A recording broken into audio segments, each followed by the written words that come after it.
It's time to fire this thing up. Welcome aboard ShipShape TV Essentials. This is your port of call for the most impactful upgrades, expert advice, and hands-on solutions from seasons past. This episode is proudly brought to you by SureHold, because anything worth doing is worth doing bright. From cleaning to protecting and perfecting, SureHold has everything you need to keep your boat shining. Don't just go boating, go showboating. Now, let's hoist anchor and set a course for another exciting episode of ShipShape TV Essentials.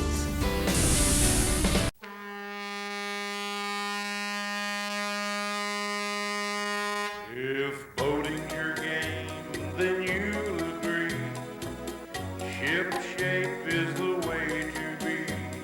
Out on the lake or on the sea, ShipShape means trouble-free. ShipShape means being neater. ShipShape makes boat work easier. ShipShape is the way to go. The ShipShape Boat Care Show. ShipShape is being brought to you in part by High Seas Fabrication, the finest in marine metal fabrication, and by Stella Marine, a crest above the rest, and by Ocean Marine, worldwide excellence in marine air conditioning.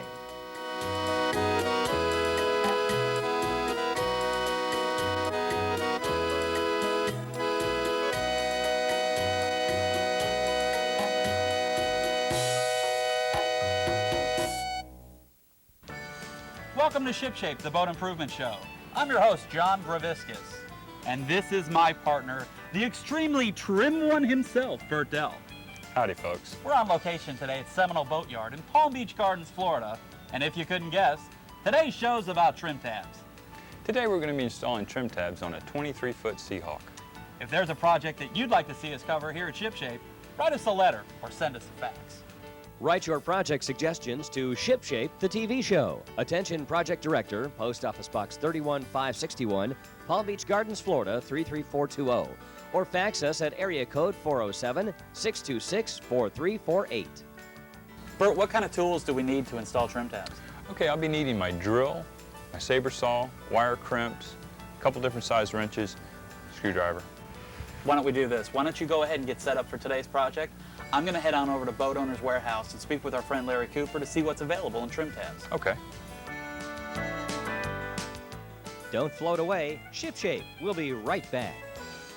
When you seriously want your expensive wax and buffing pads rejuvenated to a like-new condition, you seriously want SureHold Industries Serious Pad Cleaner. Scientifically formulated to quickly dissolve compounds and waxes from all wool pads, foam pads, microfiber towels, cotton bonnets, even blended buffing pads. All it takes is adding this Serious Pad Cleaner powder to your arsenal. Serious Pad Cleaner, another answer from SureHold Industries' clean and simple solutions for detailing all your toys.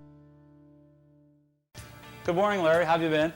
Okay, John, how you doing? Good. What project are you working on today? Trim tabs. I was wondering if you had any ideas. Yeah, I've got a working display set up on the other side, and I'll show you how they work. Let's take a look. Wow, Larry, this is some display. You've really outdone yourself. Thank you. Can you explain to us how trim tabs actually work? Sure.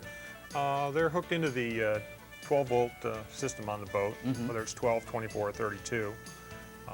It runs a hydraulic over electric motor, which pushes the fluid through the hosing and to the cylinders, and then that operates the tabs either up or down. Oh, wow, that's great. And you can operate them independently of each other. Now, why would you do that? To level the bow, or level it out from side to side. So if you had like more weight on one side of the boat, this would kind of help you ride? Correct, yes. A little smoother? Yep. Okay, great. What size boat would you recommend trim tabs being on? I would say probably somewhere, the smallest would be 17 to 18, and from there on up. Okay. Now, what are some of the different companies that manufacture the trim tabs? Like? This company here is Boat Leveler Insta-Trim. They've been around for over 25 years. And then there's also Bennett Marine. There's some few smaller companies, but those are the two largest companies around. Okay. Installation, what are we talking about? How in-depth is this? It's not that hard. The planes, once you've selected the right planes, they're just mounted on the transom. at a 90-degree angle. I notice this is set up in a V kind of situation. Correct. This is set up to be typical on like a V hull. Right. Oh, and they're following the line of the hull and also the water line. Okay, so there's no, you don't pick an angle and kind of just put it on. No. You follow the actual hull. Correct, yes. Otherwise, you'd have part of the plane in the water, Right. and the other part that would not be in the water, and would be very ineffective that way. Okay. Now, when you're trimming the boat down, when you're forcing these plates down, the bow comes down. Correct. The And bow's gonna go. that's an advantage for sight. Very good for sight because it keeps the bow down at a much lower RPM. Okay. And the person at the helm has good visibility. All right. Now, are there any other advantages of having trim tabs? Well, sure. Since you're operating at a lower RPM to get your boat on plane, you're saving fuel and also saving wear and tear in the engine. So there's a savings factor. Yeah, to definitely having a this. savings factor on it. Now, how do you know what size trim tab is right for your boat? How do you determine that? Well, you have to take and measure the center line of the transom and then figure how much distance you got out. If it's got an outboard, an IO, you have to leave room for that to swing from side to side. And then you just leave them a couple inches in from the outside. Okay. And it's better if you can, the largest one you can put on there is going to make it that much easier, and also it's better performance-wise. Okay. Cost, what are we looking at? They start out somewhere around $350, and they'll go up from there because they make some very large sets. We're installing these on a 23-foot Seahawk. Cost, what are we looking at? Those run around $375. About $375. Yes. Larry, again, I thank you for being on Ship Shape. Until next All time. right, thanks, Joe. Don't drift off. Ship Shape will be right back. When it's time to clean up those nasty, dirty, grungy dock lines, then it's time for you to pick up today the new rope and cord brush from Shorehold Industries. The adjustable, flexible design easily wraps around half-inch to 1-inch, twisted or braided ropes, power cords, garden or bilge hoses, even your stainless steel rub rails. Use the might of this new brush with the cleaning power of Shorehold's SMC cleaner. Simply soak, then brush, sparkling clean. So get scrubbing today. Well, here we go, Burt. Everything we need for today's project. All right, great. What's the first thing we do? All right, what we need to do is measure out where our trim tabs are going to mount on the transom. Let's do it. Okay. Now what I've done is I've already pre-drilled 2 holes here, and what I did is I took the plate, I held it up here, and I measured 3 inches from the outside of the boat and 1/4 inch off the bottom of the boat. I'll go ahead and temporarily hang our tab on the back of the transom. And when you're laying out your trim tab installation, what you want to do is kind of take a look at the back of your boat and make sure that when you hang them on here that they won't be in the way of anything when you install them. Because a lot of your boats have like these transom brackets and stuff, and you have to route the stuff around it. Okay, I'm going to go ahead and drill these holes up, and then I'll take it off, put some sealant on the back side of it, and then I'll permanently install our trim tab.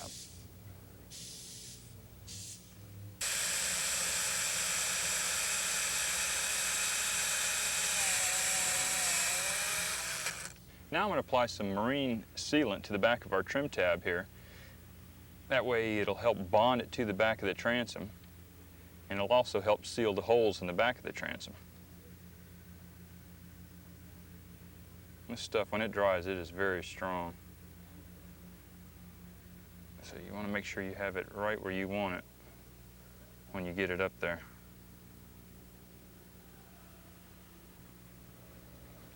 I'll go ahead and put a little dab in each hole.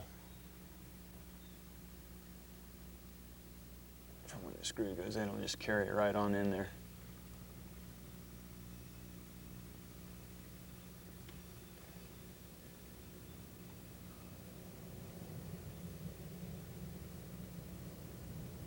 Okie dokie.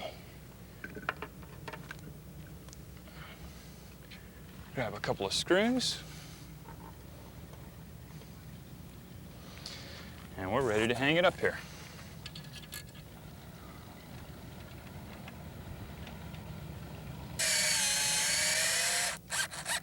You don't want to over tighten your screws, you'll snap the heads right off. And then that will cause you a problem. Get another one started here. And then I'll go ahead and run them all in.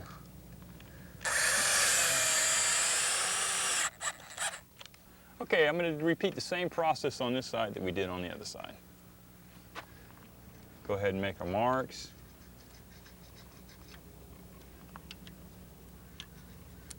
Go ahead and pull our tab right back off.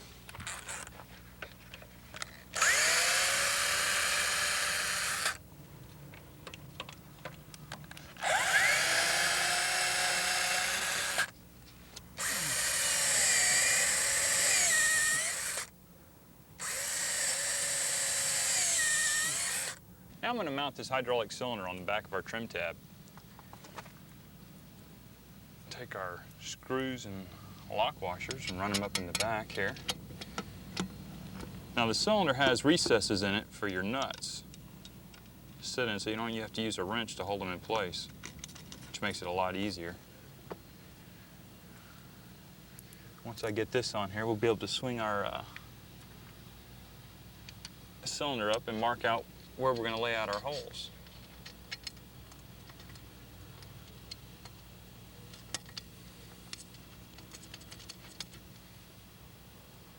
All right.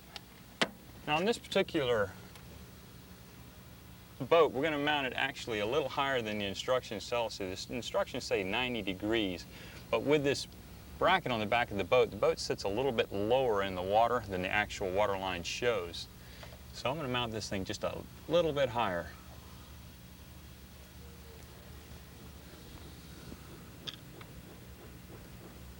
Now I've already pre-drilled a hole just to hold that cylinder up in place while we lay out our other holes.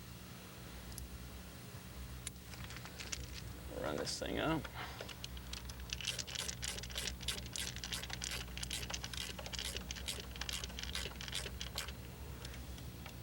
Center it up on the screw there. That looks good.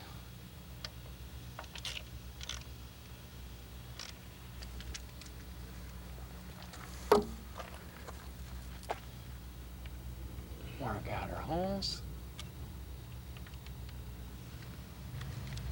Go ahead and drill up our holes now.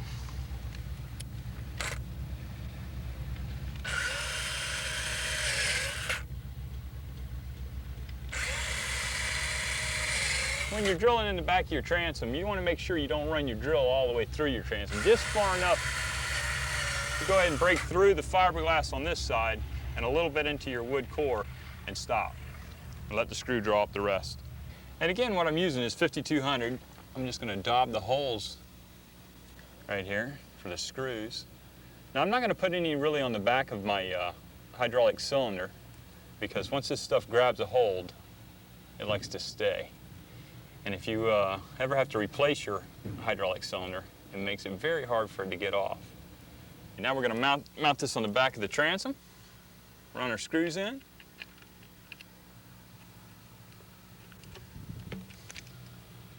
Get this one started.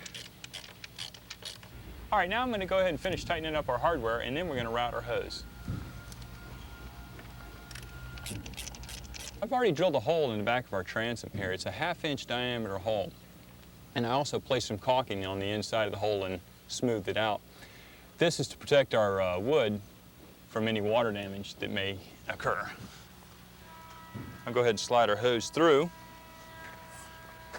Feed it on up in here.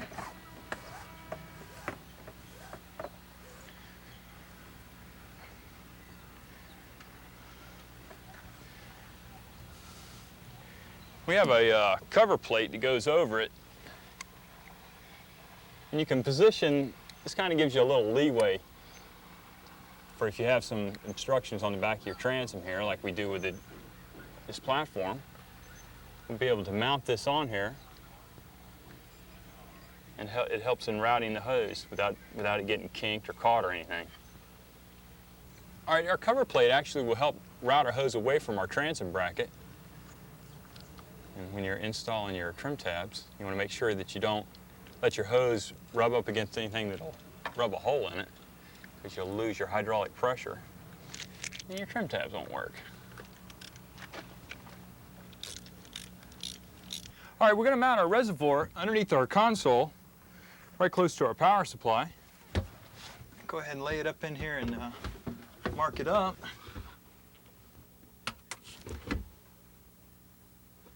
let's put our screws into our reservoir. And what I'm using is a finish washer on the outside of the console here. Whenever you have to mount something like that, you might want to use a finish washer. It just makes it look nicer instead of having an old flat washer set up against the console. What we're going to do now is run our hydraulic hoses through our rigging tube up to our console. All right, John, you want to start? Sure. Okay, go ahead. Here we go.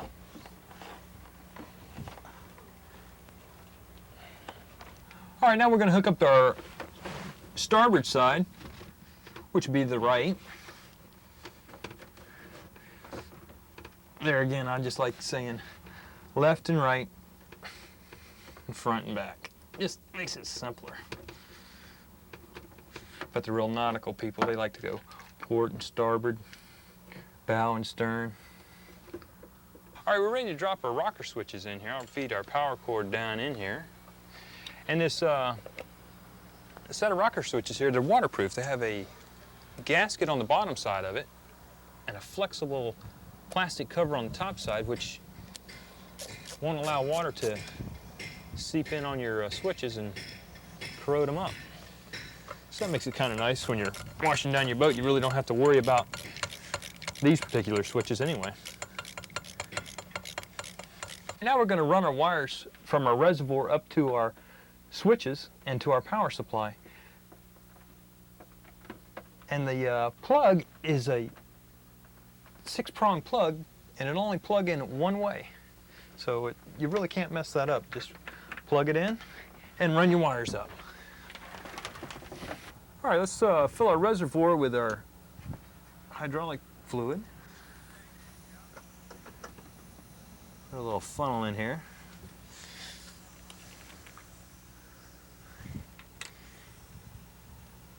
And fill her up.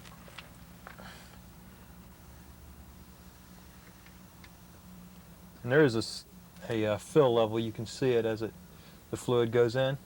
Just bring it right up to the fill level. Okay, I got it right up to the where's the fill level that's marked on the reservoir itself. Put our plug in, and we'll cycle our trim tabs a couple times, and then we'll pull the plug out and let it bleed itself out. I've bled our system, now let's see if they work.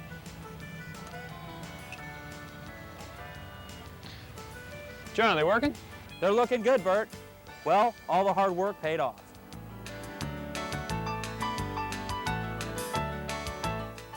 Don't float away. Shipshape. We'll be right back. Chapman's Corner is brought to you by Chapman School of Seamanship. Today on Chapman's Corner, we want to talk about the type of containers that most flares come in, and we want to give you some tips on how we can better seal these containers to keep those flares nice and watertight. First type of container we want to look at is this container right here. Notice that it has a black rubber gasket. As long as we keep this container closed and sealed like this, those flares will remain dry. Another type of container that we have is this container right here. It's a plastic container, but as you can see, water can easily get in here, making the flares inserviceable. Finally, the last type we want to look at, which most boats have on board, is this cylindrical container right here. It's a good container, but it's not waterproof. What I recommend you do is take a plastic Ziploc bag, place your flares inside of this like this, seal it up, put it back in here, and now your flares will be watertight when it's time to need them. From Chapman School of Seamanship, this is Tom Dante.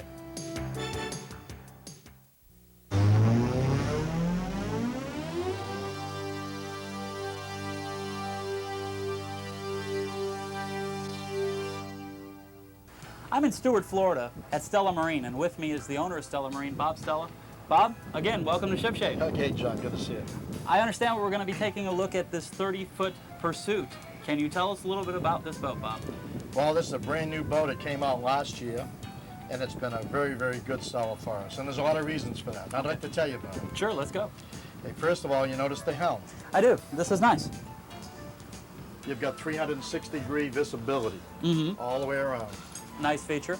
Real nice feature. This looks to be aluminum. That's right. It's an aluminum cast wheel. It's better than a lot of the stainless steel wheels that are out there because it won't get heated up during the day when you're out there fishing. That makes sense. Plus for cleaning, it's very, very easy. You just wipe it down. Sure, that's a nice feature. They've paid a lot of attention to detail on this. Well, this boat's a cut above, as you know, quality-wise, and some of the features that you've seen in the boat make it a pursuit, make it the boat it is. Bob, what are you doing here? I'm going to show you the engine room. But this must be a hydraulic setup. It sure is. It's real impressive, and it's a great feature. You don't have to lift up anything. I see that. That is easy, fantastic. accessible. Well, You know, the older we get, our knees get older. We don't have to bend down too much. Let's take a look at the engines and see what we have here. You look How at- is this boat powered? This got Volvo inboard diesel engines, Okay. and it's a very economical boat. The boat will cruise at 28 miles an hour. Right. It's got a 450-mile range, Nice. and it's very quiet. Well, they've really laid this thing out. So this is all hydraulic. You don't have to worry about moving anything. Do you have a quick access into the You have a quick engine? access, which is right behind your helm seat, Okay, great. which makes it real easy. You know, if someone's standing there and you just want to check your fluid levels. Right. But you can crawl right in there, work, change your filters. It's real neat. What do we have down here? Back here, you're looking at your hydraulic steering and also your rudders. Okay. Okay, and a bilge pump back there, and it's Great again, access. it's accessible, and- Sure, and that's where it's sure. at today. Sure. This is good. You start paying $48 to $50 an hour and more Right. for servicing, and this eliminates taking anything apart.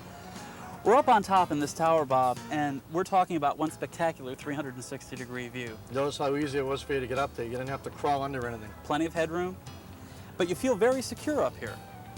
You have a very large leaning post or rocket launcher back here. This will comfortably seat 2 or 3 people.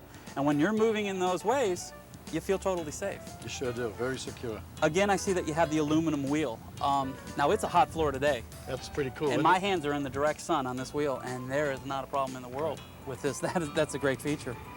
And Pursuit has really paid particular attention to detail with the color coordination of the boat. I mean, if you look at the gold, tying in with the gold rod holders, downstairs, upstairs, everything matches. They really did this thing right. It's a real class boat, isn't it? Let's take it for a spin. Let's go. I'm ready. Well, Bob, thanks again for being on Ship Shape. Okay, John. Let's go fishing. All right, let's go. We're ready. Stay on course. Ship Shape. We'll be right back. Well, that's all the time we have for today's show. I hope you enjoyed it. And be sure to tune in next week where we get back into the project boat. Thanks, guys. See ya. If boating's your game, then you'll agree. Ship shape is the way to be. Out on the lake or on the sea, ship shape means trouble-free. Ship shape means being neater. Ship shape makes boat work easier. Ship shape is the way to go. The Ship Shape Boat Care Show.